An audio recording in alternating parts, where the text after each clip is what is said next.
Bem-vindos a mais um vídeo de One Piece. Dessa vez é a sua análise do capítulo 1066. Um capítulo muito emocionante, um capítulo surpreendente para quem achava que só o Frank iria ter upgrades na ilha de Egghead. Um capítulo que foca muito na Robin, em Ohara. Um capítulo que deixa a gente muito feliz e com quentinho no coração, né, gente? Pô, que capítulo, velho. Que capítulo. Então a gente tem como título do 1066 a determinação de Ohara, né? E temos a 23ª capa da Germa 66, né? Mostrando aí os Smoke retornando pro reino da Germa. Estão indo se encontrar ali com Papi, Judge Vinsmoke. E estão levando o Caesar Clown. Me pergunto se essa capa vai, em algum momento, não agora na 23, mas em algum momento dessa coleção de capas da Germa 66, se a capa vai se linkar diretamente com algum capítulo de novo. Como a gente viu alguns capítulos atrás, né, uns 2 capítulos atrás, mostrando a Purin raptada pelo Kuzan Ivan Auger e mostrando ela no navio, em um dos navios da frota do Barba Negra. Então, Caesar Clown e Judge fizeram parte do Mads. Tamo com Vegapunk aí, velho, em Egghead. Capaz de ter alguma coisa, né? E, pô, gente, convido todo mundo a mandar subzinho, mandar bits, mandar donates, tá bom? Se você tá ao vivo no canal Matheus Joyboy na Twitch, você deixa o seu apoio registrado, tem alerta visual, sonoro, e claro, você pode comentar algo do capítulo e construir o conteúdo junto comigo, que é certeza que eu vou responder. Beleza? E se você tiver on demand, don't cry. Não chores. Tem o botão aí, ó, valeu, e meu Pix na descrição para vocês apoiarem. E tem uma outra parada, gente, que em maio de 2023, algumas pessoas ainda estão desavisadas disso, vai estar rolando a minha viagem para o Japão com seguidores. Olha aí que lindo, ó. A gente vai chegar em Kumamoto, certo? Vamos visitar Mugiwara Store, Castelo do Musashi. Vamos visitar todas as 10 estátuas de bronze dos Mugiwara. Isso aqui, velho, é sem precedentes. É o roteiro definitivo Brasil-Japão focado em One Piece, velho. Ô, louco! Obrigado, Cristiano Gon! Obrigado aí pelo seu sub. Derechixixi. Imagina quando rolar esse momento de novo, velho. Pô, a Robin e o Saulo. Derechixixi. Cara, vai ser demais isso, velho. Vai ser demais. Então, gente, a gente ainda vai em Osaka visitar o Parque Super Nintendo World, a Nintendo Store. Em Tóquio vai rolar Museu do Estúdio Ghibli, Pokémon Center. Vamos visitar a Shueisha, a Toei, onde é produzido o mangá e o anime de One Piece, velho. Então vem com nós, já somos 8, as vagas são limitadas, quando completar 12 fechamos o grupo. Beleza? Tamo junto! Valeu, valeu Douglas! Bora pro Japão. Bora pro Japão, velho. Vamos. Douglas vai com a gente. É por isso que ele tá animadão aí também, velho. Bom, gente, vamos lá. Eu anotei algumas coisas aqui no meu roteiro. Vocês já viram como é que funciona a parada de interação na live. Eu amei saber que Vegapunk conhecia Clover. É uma parada que a Robin até se impressiona. É uma coisa que eu não tinha linkado ainda. E ver que até o Dragon, que conhecia o Vegapunk, conhecia o Clover, eu fico pensando assim, o Oda ele trabalhou muito bem esses encontros do Roger com Barba Branca, tomando saque, pá, são os mais poderosos de One Piece, né? Aquela parada de parâmetro de poder, quando você via esses dois reunidos, criava um hype nesse aspecto. Agora o hype está sendo criado na construção de mundo, velho. Porque essa galera não é mais forte que Roger e Barba Branca, mas é o líder dos revolucionários, com Vegapunk, o homem mais inteligente do mundo, com Clover, o maior arqueólogo do mundo. Caramba, é muito legal você ver essa relação, né? Vegapunk diz que Ohara encontrou uma máquina do reino antigo. Eu fico me perguntando se é uma arma ancestral ou outro tipo de máquina mais simples, como essas que a gente tá vendo em Egghead. Mas é interessante, né? Que Ohara tinha encontrado uma máquina. Onde é que foi parar essa máquina? A Robin sabia dessa máquina? E aí o Vegapunk ele começa a contar recuerdos de Ipacaraí, coisas que a gente já sabe, né? Que a gente vem dialogando muito aqui nas nossas análises. Que o século perdido é a história de guerra de 20 reinos contra um grande reino antigo. E como esses 20 reinos que saíram vitoriosos moldaram a história depois disso, né? Então a gente sabe que desses 20 reinos tem os Nefertari, os Dom Quixote, né? 19 ascenderam a Marigeóis e virando Tenryubitos, né? Os Tenryubitos são descendentes dessa galera, só que os Nefertari não quiseram. Acho que eles se arrependeram no meio do caminho, deve ter rolado, né? Uma parada meio agridoce. Pô, vamos lá. O governo, desde antes de ser governo, manipulando a informação, né? Eles são os demônios, né? Não chamaram de demônios de Ohara só porque a galera estava estudando, pesquisando. O povo de Ohara não foi taxado de demônio, então enrolaram os Nefertari. Quando os Nefertari perceberam que não era bem isso, já era tarde demais. Pô, não vamos compactuar mais com isso, não vamos virar Tenryubito. Acredito que foi por aí a escolha deles. Tudo isso a gente vem situando vocês, não tem nenhuma novidade, né? Então, é interessante que até o Vegapunk ele precisa esconder o que ele sabe sobre isso. Valeu, Léo! Quem foi que fez campanha esse ano chamando os adversários de demônios? 1. Pois é, quem foi nas eleições desse ano os inimigos naturais de Deus? Eu não vou nem responder, velho, que a resposta já tá aí, né? Muito louco como a gente pode criar muito paralelo com a nossa política brasileira, né? E boa sacada do Léo. Obrigado pelo apoio, obrigado pelos beats, Léo. Então, o Vegapunk é esse figurão do governo, mas se o Gorosei souber que o Vegapunk sabe, pelo menos desse iniciozinho de teoria sobre o século perdido, o cara já poderia morrer. Aí eu lembro da CIP0 que tá indo pra aí. Pelo menos Robiruti, Kaku e Stussy. Então, eles estão indo pra assassinar o Vegapunk. E o Vegapunk diz que tá chegando a hora dele. Ele vai morrer porque o Gorosei desconfia que ele sabe de algo? Ou é por conta daquilo que a gente já vinha trabalhando aqui? Que o Vegapunk criou os Serafins. O governo agora vai matar o criador deles para que o Vegapunk não crie uma contramedida contra o governo. Entende? Que nem no período do Japão feudal, quando um arquiteto e um engenheiro construíam a mansão, um castelo de um daimyo, o daimyo, depois de construído o castelo, a mansão, matava o arquiteto e o engenheiro para que os planos não se espalhassem por aí. Então talvez o governo mundial tenha medo disso, né? É uma batalha científica, mas também pode ser eles desconfiando que o Vegapunk sabe demais, né? E aí a Robin indaga uma parada que é bem pertinente. Como é que você sabe disso tudo? Se essas informações estavam nos livros de Ohara e Ohara foi obliterada, completamente destruída. Então, o Vegapunk fala o título do capítulo, né? Que a determinação de Ohara vive. E aí, gente, imagina o coração da Robin na hora. Imagina você receber uma notícia assim, que muda alguma coisa importante na sua vida. Não dá aquela acelerada no coração? Um emprego que você conquistou, você passou no vestibular. É a Robin nesse momento, ela teve esse pulsar, que eu acredito que todo mundo aqui já teve. Valeu, Léo! Tô surpreso que o Kaido não matou o Minatomo que tinha as plantas da mansão dele em Onigashima. Kkkkkk. Voltei em um ano, desculpa. Nessa live não é permitido mais falar de um ano. Ficamos 4 anos nesse arco. Já enjoei. Nem vou responder o Léo. Total, cara, e segundo esse meu raciocínio seria bem pertinente, né? Porque é uma parada, um ano, Japão. Eu acho que teria sido bem pertinente, velho. O Frank procurar as plantas da mansão do Kaido, sim, mas não ter o Minatomo.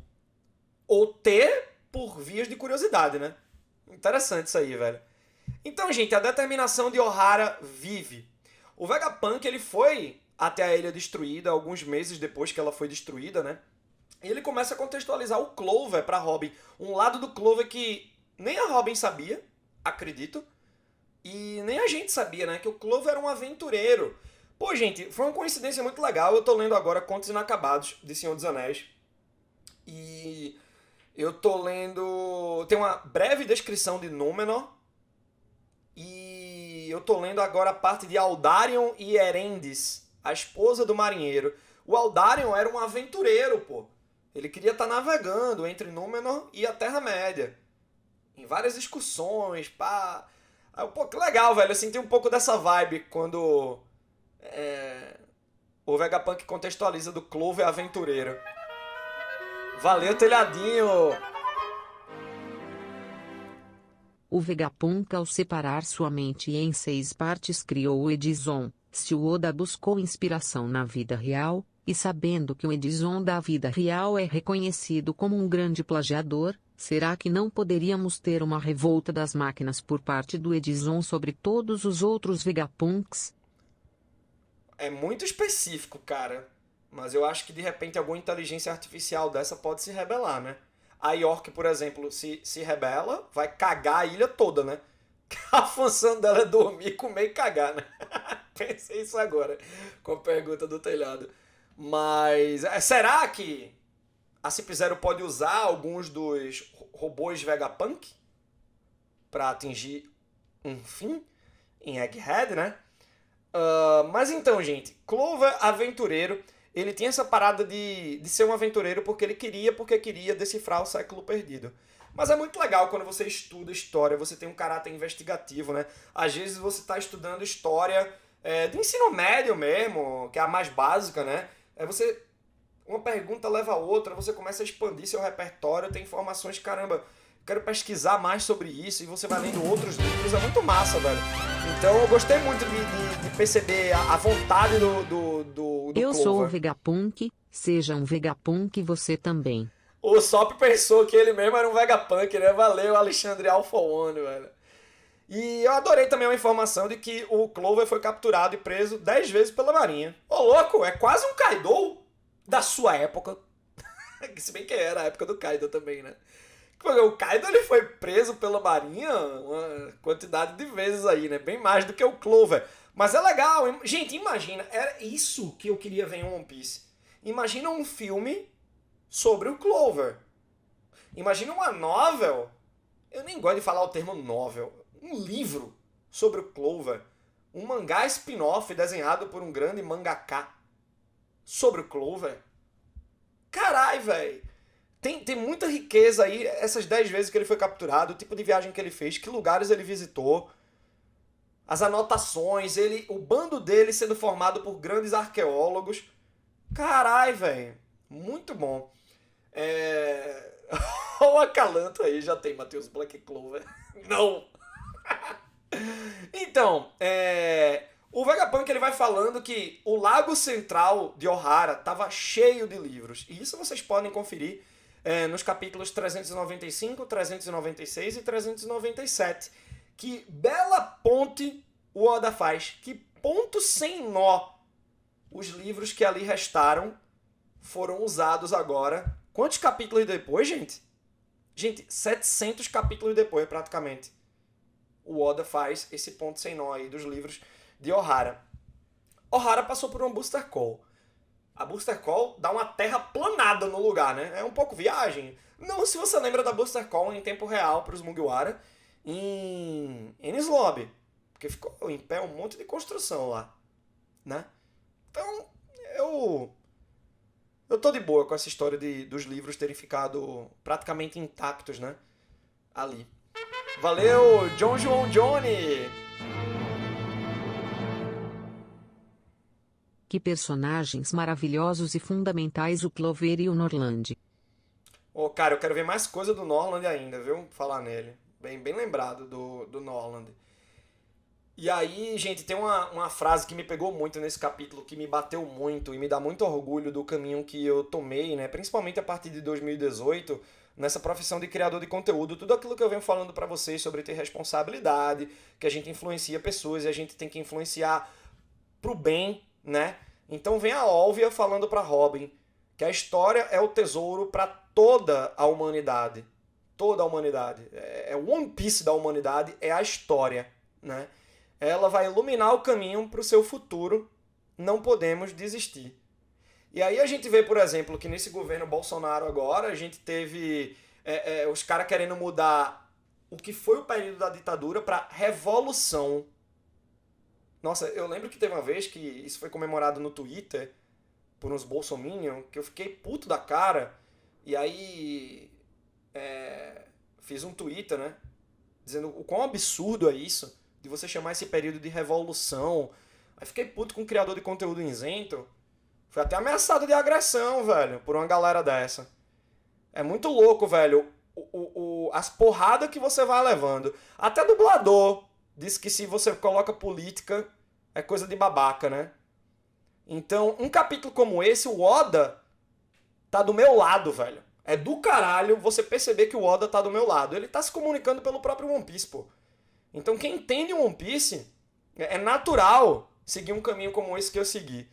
Eu tenho muito orgulho, sabe? Eu fico com vontade de chorar, que nem a Robin tem vontade de chorar e eventualmente chora nesse capítulo, né? Então, é um recado muito forte para aquela galera de não bota política no meu mangá, sabe?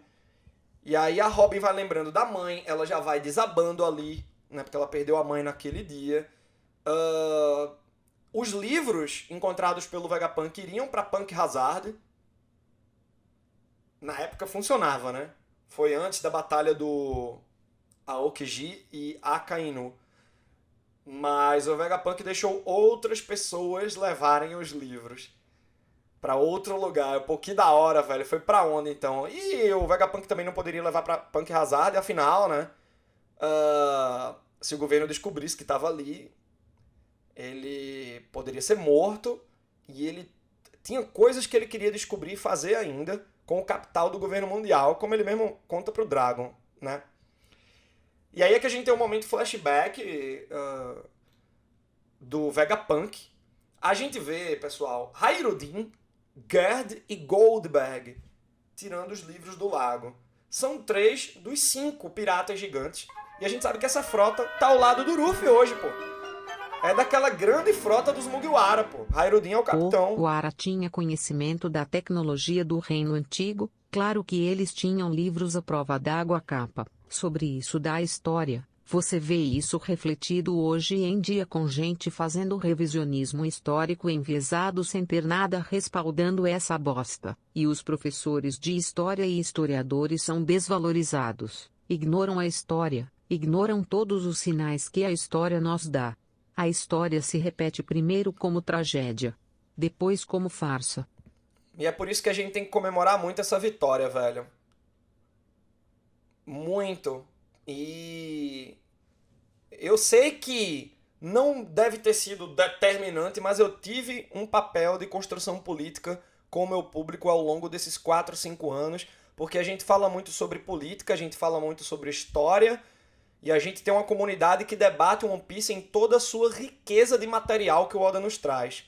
Então, velho, a vitória é nossa, ganhamos, pô. Ó, então tem esses 3 gigantes tirando os livros do lago, e o Dragon aparece diante do Vegapunk. Caralho, eu pensava que era o Shanks, eu tava viajando nessa hora.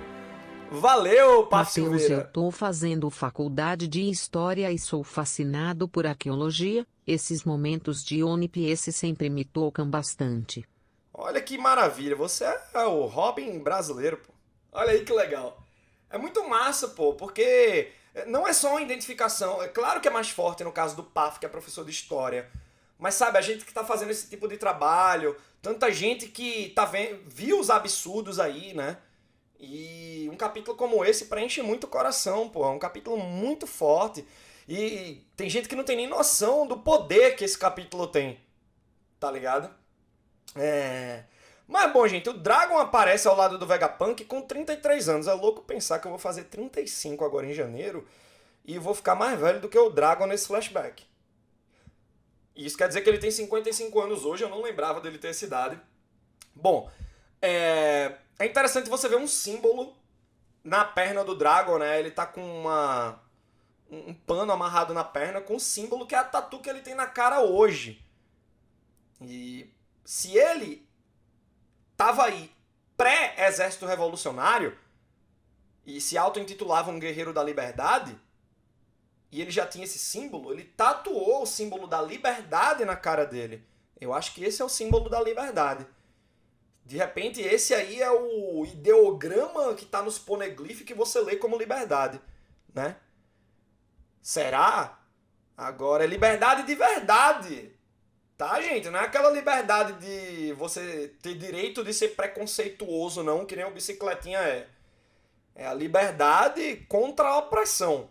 Tá certo? Porque tem gente que cai de paraquedas aqui no vídeo e reduz o One Piece, né? A esse tipo de liberdade que você pode falar a bosta que quiser, né? E a gente vê o Vegapunk aos 43 anos. Hoje tem 65, né? 10 anos mais velho do que o Dragon.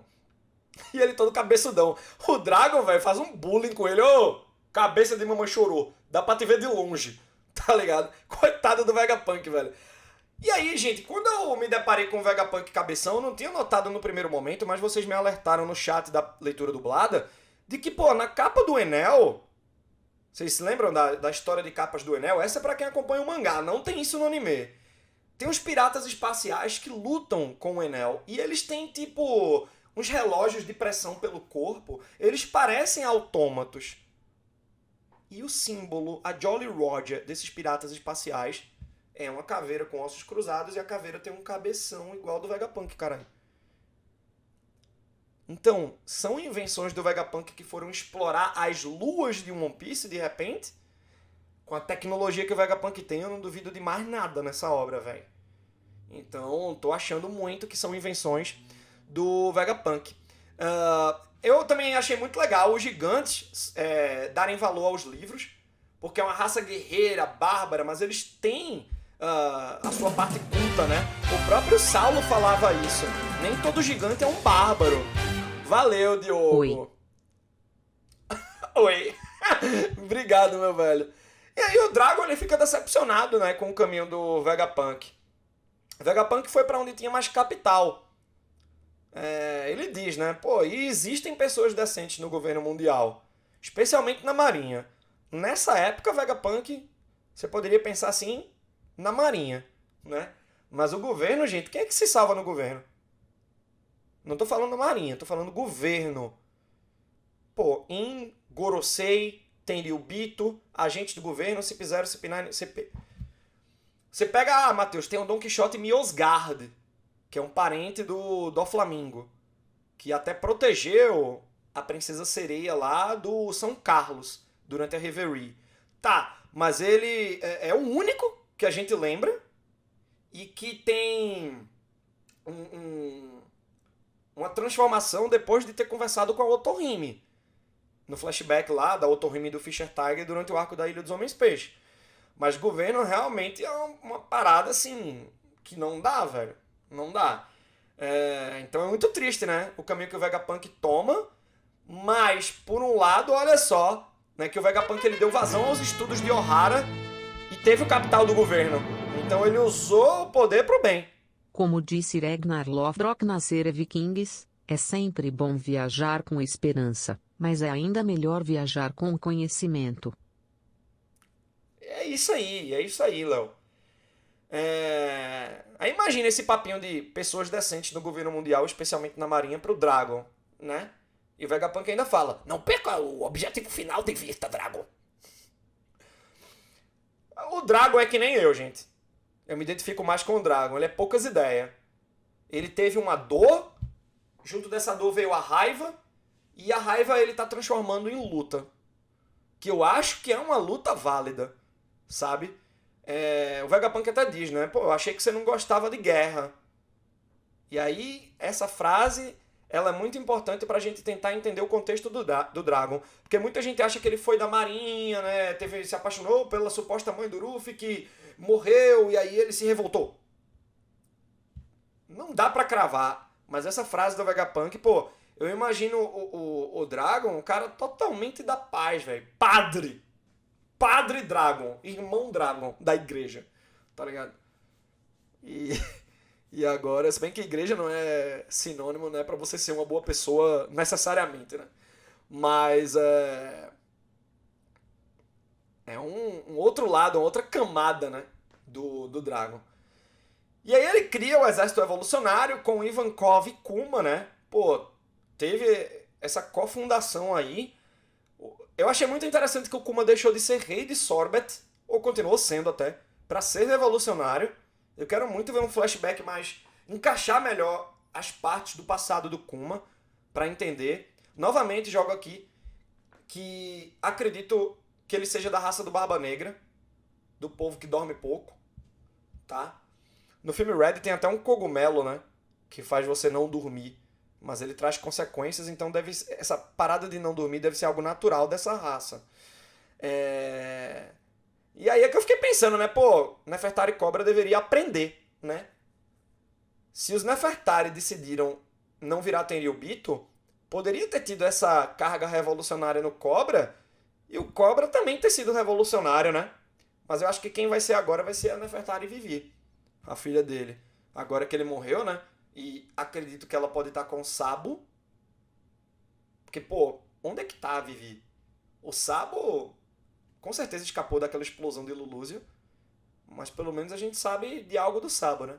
E a Vivi. E aí a gente vê que Vegapunk foi até Elbaf. Eu acredito até que vai ser o próximo arco depois desse. Se brincar, o Vegapunk tem até um portal aí. Deixa o Sunny parado, não precisa nem velejar. É só entrar no portal de teletransporte que ele já sai em Elbaf. Será? Não duvido mais de nada. E aí o Vegapunk fez visitas até Elbaf e leu todos os livros. E ele até fala, o mistério do mundo, eu sei todos. Eu me lembrei muito da carta do Oda. Os mistérios do mundo, vou contar todos, né? Quando ele fez aquela cartinha dizendo que o One Piece entrou na fase final. E o Vegapunk diz que tá... O Shaka, né? No caso, especificamente, diz que tá tudo na minha cabeça e eu continuei as pesquisas. Gente, Ohara já sabia demais ao ponto de ter sido obliterada pelo governo mundial a partir de um Booster Call. Imagina esse conhecimento base de Ohara tendo evoluído 22 anos pelo Vegapunk. Ele descobriu muito mais coisa, velho. Muito mais coisa. Porque ele continuou as pesquisas, né? Agora, com isso tudo, eu fiquei com medo de uma parada. O fator Purim. Muita gente, eu incluso, estava se resumindo ao Barba Negra ter querido capturar ela pelo despertar do terceiro olho para ler Poneglyph. Mas lembra do poder dela? E que o bando do Barba Negra está atrás de fruto do diabo? O poder da Purim pode tirar uma memória. E se eles usam a Purim para o Vegapunk esquecer de tudo e o conhecimento ficar com Barba Negra? Aí, papai, é algo a se pensar. Mic drop. É aí que a gente vai para o momento que a Robin descobre que o Soul tá vivo, velho. E ele é que chefiou os piratas ali, o Hairudin, a Gerd, o Goldberg, a pegar os livros. Que da hora isso, velho.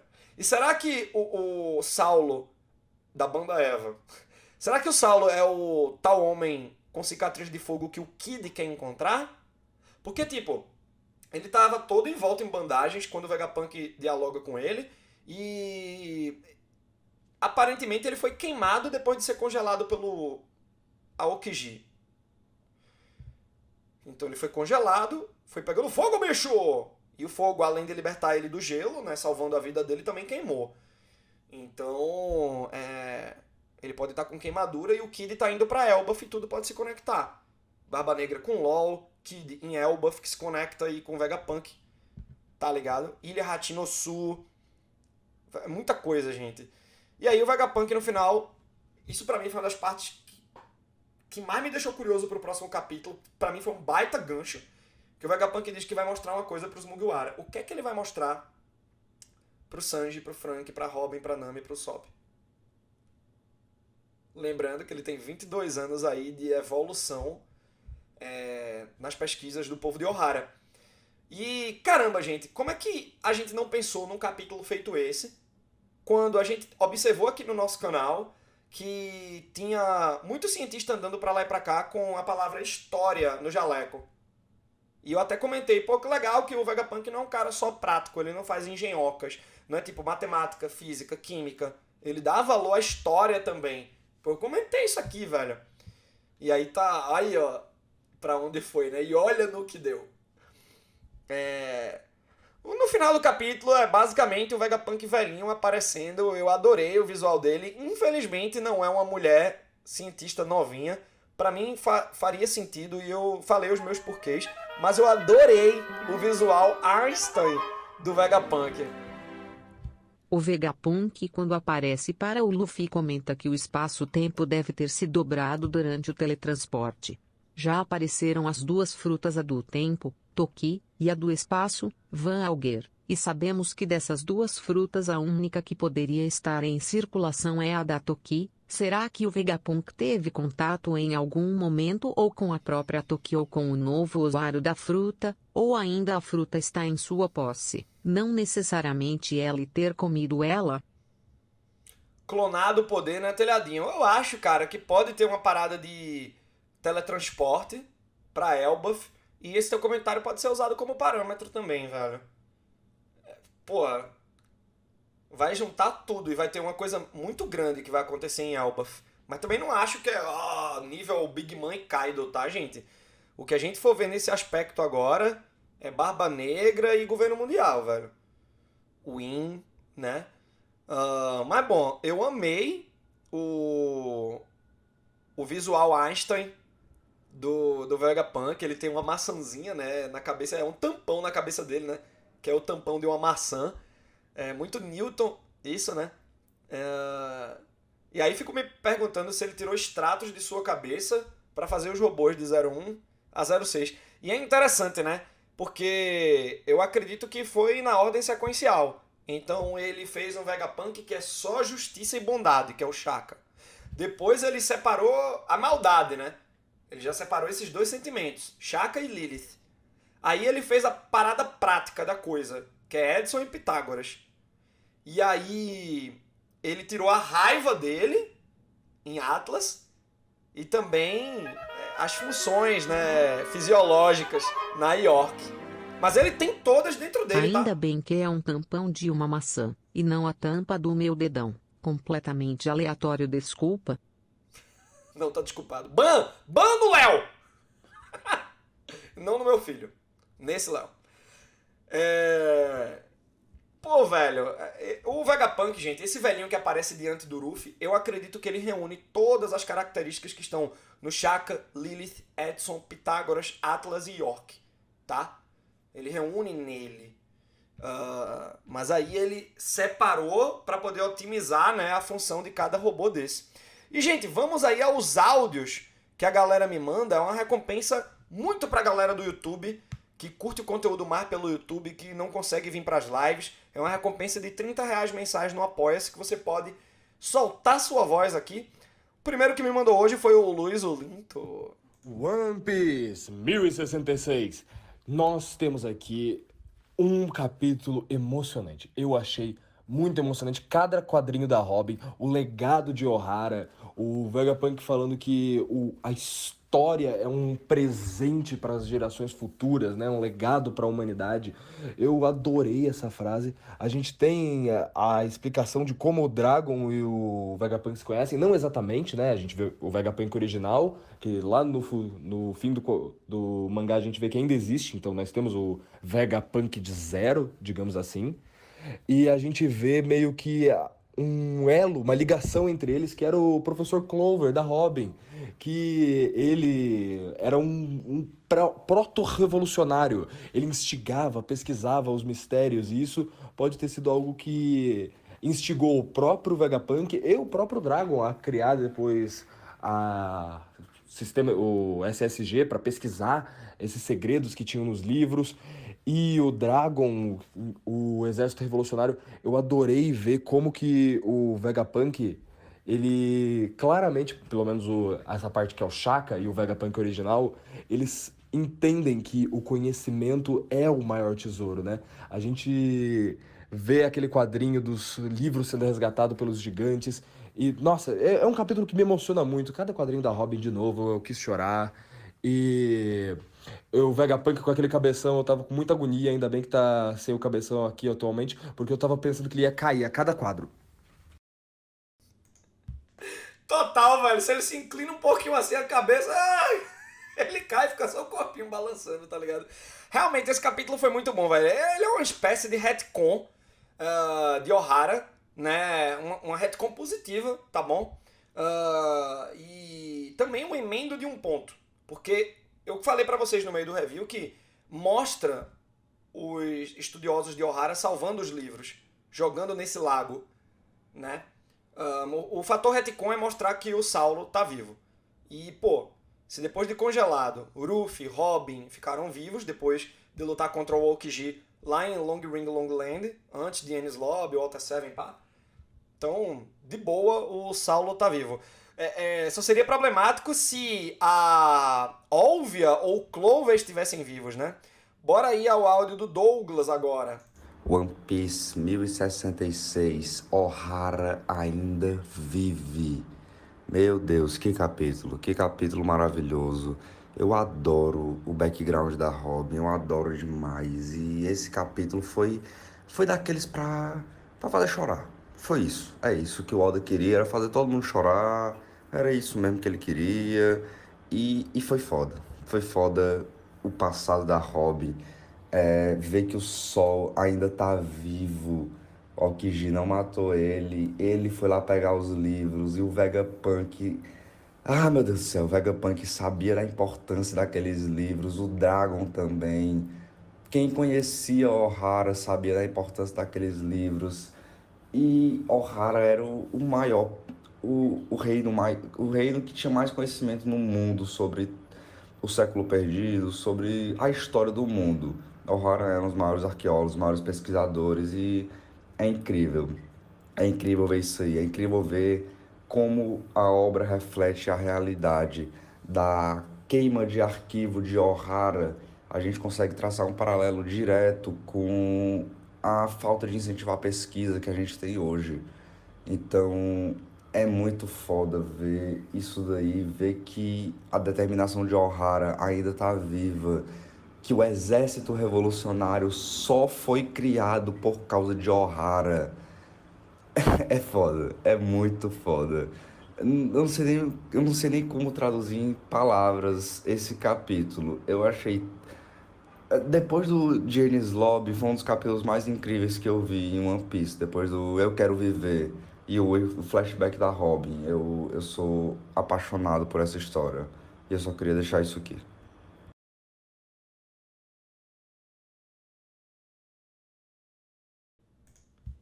Realmente, né, velho? Ohara foi o estopim pro Dragon criar o Exército Revolucionário. Caralho, né? É uma parada assim. Foi um momento muito triste. Muito, muito triste. É... Mas a gente vê como as coisas se transformam, né? Porque de uma tragédia vem a revolta e da revolta vem a luta. Então foi legal isso que o Douglas salientou, né? Ele até para, né? Quando ele fala isso nesse momento. Realmente é bem importante. E, gente, a título de curiosidade, eu lembro que eu fiquei impactado com a revelação da conexão entre Brook e Labum. Labum aparece no capítulo, vamos dizer, 100. E aí essa revelação no capítulo 450.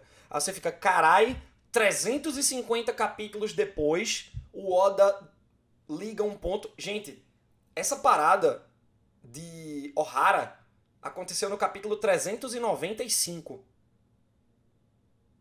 da galera jogando o livro fora pro lago para proteger os livros. E agora no 1066, velho, é quase 700 capítulos depois. Ou seja, é o dobro da quantidade de capítulos que separa Labum e Brook. É impressionante, velho, como o Oda... Por isso que é importante esse cara tá pausando, tá pesquisando as coisas dentro da própria obra para amarrar uns pontos importantes aí. E o último áudio é do Marcelinho. Capítulo 1066 de One Piece. E o que foi aquela cena, bicho, da Robin chorando de felicidade? Nossa, que cena bonita de se ver. Mas esse capítulo botou a gente pra pensar em várias coisas. E uma das que eu queria comentar aqui era sobre o Vegapunk falando com o Dragon, que você vai criar um exército mesmo odiando a guerra. E eu só consigo pensar que tem dois tipos de pessoas que odeiam guerra. Aquelas que sempre viveram em épocas de paz e não gostam de violência, e aquelas que conhecem a guerra de perto e passaram a odiar ela. E eu acho que o Dragon tá no segundo caso. Ele me parece que ele passou por guerras, ele teve guerras antes daquilo ali. E em que cenário? Ele estava de que lado? Ele era mesmo da Marinha? E isso me fez questionar muito de que acho que ele era um ex-comandante, um ex-Cypherpol, não sei, mas acho que ele odeia a guerra porque ele já viu o lado horroroso da guerra. A segunda parte que eu achei muito interessante, eu queria comentar, é o fato do Vegapunk ter dividido a consciência, a inteligência dele nos seus robôs, não sei, mas ele me pareceu muito mais goofy, muito mais bobão ali do que ele parecia antes no flashback, e eu fiquei me perguntando, e se depois que ele transferiu parte da inteligência dele para 6, ele ficou muito mais produtivo, mas ele mesmo, o original, ficou menos efetivo, menos produtivo ele mesmo? E se ele for refém dos outros Vegapunks? E se os outros Vegapunks estão fazendo todas essas maluquices que a gente viu em nome do Vegapunk e ele não tá decidindo isso? Fiquei pensando nisso. Será que o original não tá refém dos outros 6? Ia ser um puta plot twist, né? Enfim, eu adorei. Pô, velho, eu tava até escrevendo umas coisas aqui que o Marcelinho, os comentários de maneira geral me inspiraram a falar, né? E pegar outras experiências minhas aqui. Porque é legal, a parte que o Marcelinho fala que o Dragon odeia a guerra porque provavelmente ele já viveu a guerra, pô, é uma parada muito forte, né? Porque o Dragon ele não quer tá fazendo guerra. Isso me lembrou um dos grandes pivôs dos rebeldes de Star Wars que a gente tá vendo agora em Endor. Eu esqueci o nome dele, mas ele fica lá no museu, ele é que chama o Cassian Andor pra ser rebelde.